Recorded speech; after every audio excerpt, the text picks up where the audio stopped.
Corona మహమ్మారి సృష్టించిన విలయం గురించి మర్చిపోకముందే కొత్త వైరస్లు పుట్టుకొస్తున్నాయి. మానవాళిపై పగబట్టినట్లు భయపెడుతున్నాయి. ప్రపంచంలో ఏదో ఒక చోట రోజుకో కొత్త వైరస్ పుట్టుకురావడమో, పాత బ్యాక్టీరియానే మళ్లీ ప్రబలడమో జరుగుతుంది. తాజాగా జపాన్లో ఓ ప్రాణాంతిక బ్యాక్టీరియా మనుషుల ప్రాణాలు తీస్తుంది. మనిషి శరీరంలోకి ప్రవేశించి కణాలను తింటూ ప్రాణాలు తోడేస్తుంది. వ్యాధిని గుర్తించి చికిత్స అందించేలోపే చాలా మంది కన్నుమూస్తున్నారు. Streptococcal toxic shock syndrome STSS ఈ బ్యాక్టీరియానే ఇప్పుడు జపాన్ వాసులను వణికిస్తోంది.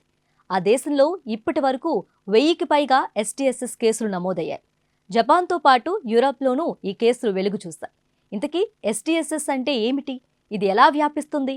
ఈ బ్యాక్టీరియా సోకితే రోగి 48 గంటల్లో ఎందుకు మరణిస్తాడు? ప్రపంచంలో ఉన్న అనేక రకాల బ్యాక్టీరియాల్లో ఒకటి స్ట్రెప్టోకోకస్. ఇది జంతువులు, కీటకాల నుంచి మనిషి శరీరంలోకి ప్రవేశిస్తుంది. రక్తం, కణజాలాల్లోకి ప్రవేశించి వాటిని తినేస్తుంది. ఒక్కో అవయవానికి సోకుతూ వాటిని పని చేయకుండా చేస్తుంది. 48 గంటలు గడిచేలోగా మనిషి ప్రాణాలు హరిస్తుంది. సాధారణంగా STSS బ్యాక్టీరియా శరీరంపై గాయాలు లేదా కాలిన చోట కనిపిస్తుంది. వాటి ద్వారా ఆ బ్యాక్టీరియా మనిషి శరీరంలోకి ప్రవేశిస్తుంది.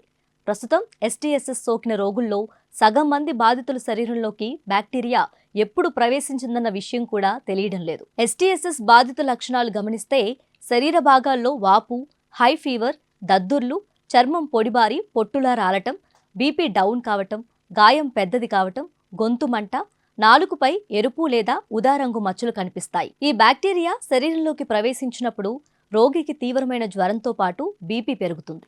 బ్యాక్టీరియా మనిషిలోని కణజాలాలపై దాడి చేసి చంపేస్తుంది.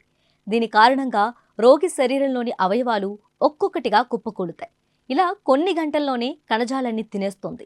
48 గంటల్లోనే మనిషి ప్రాణాలు తీస్తుంది. అందుకే ఈ STSSను మాంసం తినే బ్యాక్టీరియా అంటారు. STSS వ్యాధి నిర్ధారణకు ఖచ్చితమైన పరీక్షలంటూ ఏమీ లేదు. వివిధ రకాల టెస్టులు నిర్వహించి వాటి రిజల్ట్స్ ఆధారంగా చికిత్స అందిస్తారు. ఇతర వ్యాధుల్లాగే ఈ బ్యాక్టీరియా పిల్లలు, వృద్ధుల్లో ఎక్కువ ప్రమాదకారిగా మారుతుంది. ముఖ్యంగా 50 ఏళ్లు దాటిన వారికి ఇది ఎక్కువగా సోకుతుంది. సర్జరీలు చేయించుకున్న వారికి లేదా ఇన్ఫెక్షన్ల బారిన పడిన వారికి ఈ బ్యాక్టీరియా సోకే అవకాశం ఎక్కువ. స్ట్రెప్టోకోకల్ టాక్సిక్ షాక్ సిండ్రోమ్ కొత్త వ్యాధి కాదు. జపాన్లో గతంలో కూడా ఈ కేసులు నమోదయ్యాయి. STSS బ్యాక్టీరియా వల్ల వచ్చే వ్యాధి కావడంతో దీనిని పూర్తిగా అడ్డుకోలేమని డాక్టర్లు అంటున్నారు. STSS బారిన పడకుండా ఉండాలంటే పరిశుభ్రతకు ప్రాధాన్యం ఇవ్వాలి. గాయాలైనప్పుడు వెంటనే డాక్టర్లను సంప్రదించాలి. తరచూ చేతులు కడుక్కోవాలి. తీవ్ర జ్వరం వస్తే వెంటనే డాక్టర్ను సంప్రదించాలి. ఈ వ్యాధి సోకిన వారికి వీలైనంత దూరంగా ఉండాలి. వ్యాధి సోకిన వారికి స్ట్రాంగ్ యాంటీబయాటిక్స్తో పాటు BPని కంట్రోల్ చేసేందుకు, అవయవాలు సక్రమంగా పనిచేసేందుకు ఫ్లూయిడ్స్ ఇవ్వాల్సి ఉంటుంది. వ్యాధి తీవ్రత ఎక్కువైతే కొన్నిసార్లు సర్జరీ చేసి దెబ్బతిన్న కణజాలాన్ని తొలగించాల్సి ఉంటుంది.